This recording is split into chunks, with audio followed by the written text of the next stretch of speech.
belajar filsafat, belajar tasawuf, dosen liberal, semuanya ini tentu menyelisihi akidah para sahabat. Iya, pelajaran-pelajaran yang tersebut adalah tidak bermanfaat sama sekali. Filsafat bukan dari Islam, tapi orang masukkan ke dalam Islam. Filsafat berasal dari Yunani. Yunani adalah kaum musyrikin, penyembah berhala, penyembah bintang-bintang, orang yang tidak beriman kepada para nabi dan rasul. Lalu kenapa bisa masuk ke dalam Islam ajaran filsafat itu?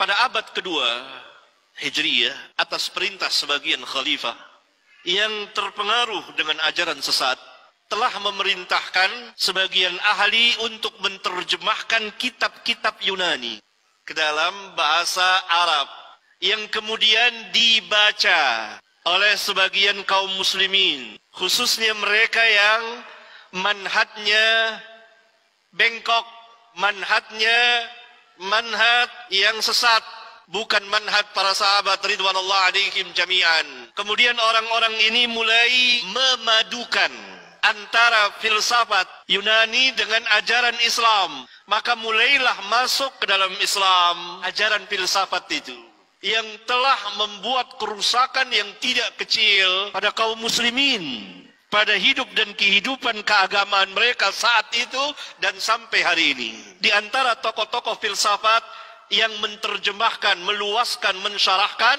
seperti Al-Farabi dan Ibnu Sina, yang mereka memang para filsuf yang telah menyimpang dari manhaj para sahabat. Karena itu para ulama Ahlus Sunnah bangkit membantah mereka. Maka ini ilmu yang tidak bermanfaat sama sekali.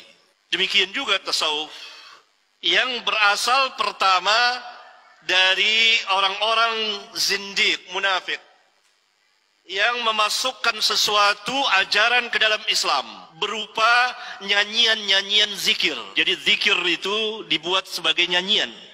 Berzikir sambil bernyanyi, bernyanyi sambil berzikir.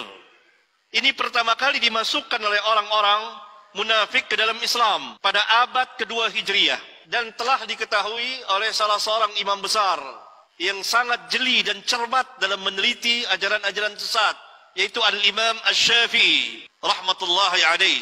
Maka ketika beliau akan meninggalkan Baghdad, beliau mengatakan bahwa ini ada satu ajaran ini, yakni berzikir sambil bernyanyi, yang tidak pernah dikenal oleh Islam. Berzikir harus dengan khusyuk, bukan dengan nyanyian. Nah, ini dituduh oleh Al-Imam Asy-Syafi'i.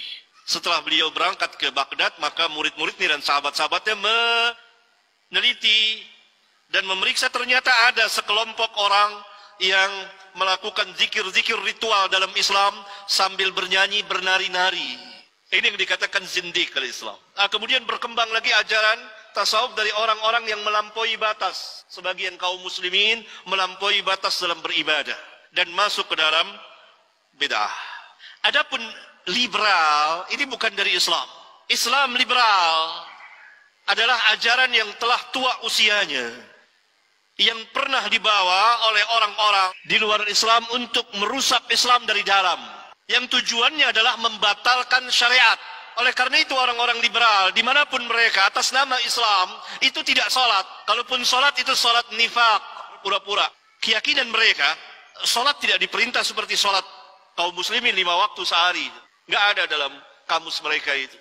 Nah, ini tentu bukan Islam. Oleh karena itu diperlukan perbaikan manhaj di tengah masyarakat kaum muslimin. Kembali kepada Alkitab dan Sunnah ala fahmi salafin as-salihin. Para sahabat dan tabi'in dan tabi'ut tabi'in. Tidak dapat tidak.